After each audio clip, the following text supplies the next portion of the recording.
Mkate wa sinia rahisi sana kupika, lakini ukikosea itakuwa ngumu kama kogo lako.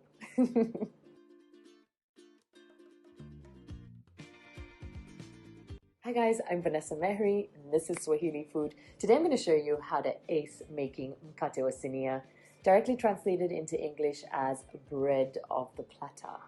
Getting it right is crucial because if you mess up, it's going to be really, really hard and tough and dry and nuts and flat, which is, it's happened to me a couple of times, and that is not what we're trying to get here.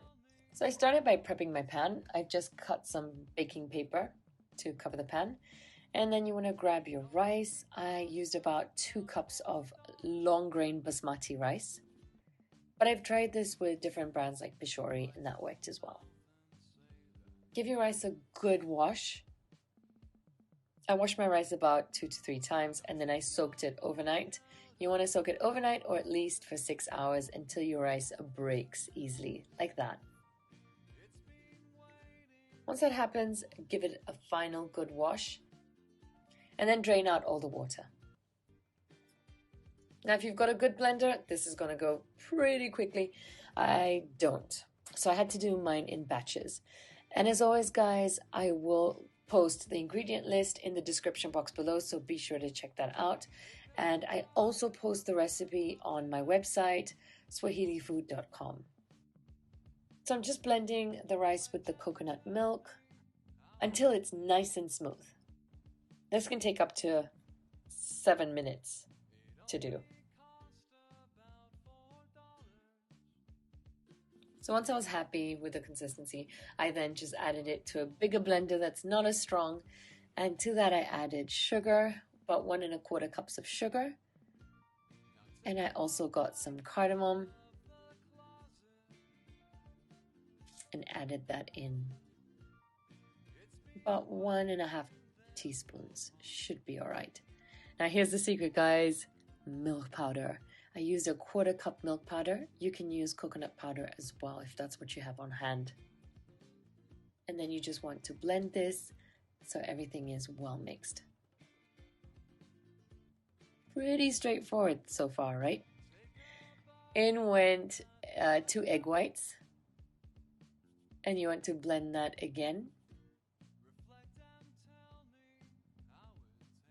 I don't add the egg yolk because I don't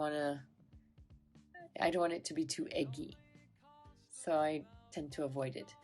So once everything's well blended, you want to add it to a big enough bowl. Mine was almost too small.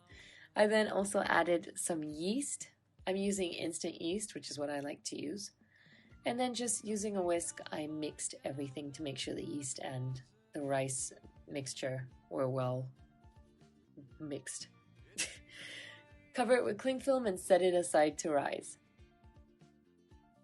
So 20 minutes later, that's how it looked. You want it to look like that, and that's about after 60 minutes. You want lots of bubbles, you want it to be fluffy and airy and beautiful. So once that's happened, you're ready for the next step. I brushed some butter onto my pan and I put the baking paper on top just so it doesn't slide around. And then make sure you brush the rest of the pan with butter. This will really help avoid the mkate wa sinia sticking to your pan. Give it a final whisk. So I'm doing this after it's risen. Give it a good whisk just to make sure everything is well mixed. And then grab your pan. I suggest you have a thick bottomed pan so that it doesn't burn. Then you want to fill your mixture. Don't overfill. I did overfill it slightly.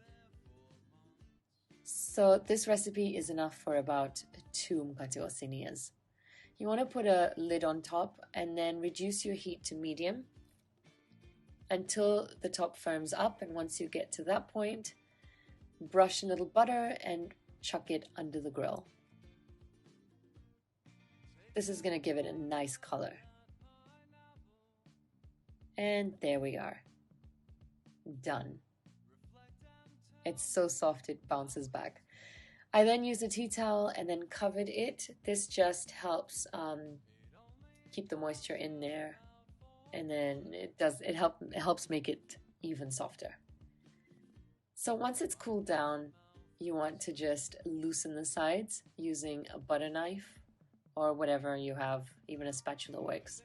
So just gently loosen the sides. It should come out fairly easy. And then get your platter or your plate. Now, because you put the baking paper before, it's not going to stick to the bottom.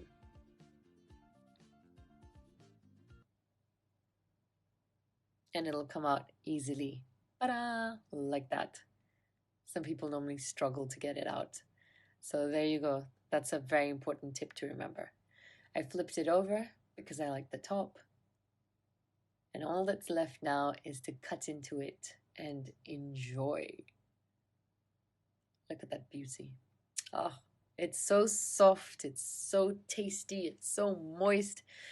Photo time, and then it's time for me to devour this. So guys, see, it was super easy to make. I really wish I could just take this Mkate Sinia and just kind of put it through the screen so that you can try it. Unfortunately, we haven't got that far in technology. You're just going to have to get into your kitchens, follow this tutorial, and make it for yourselves.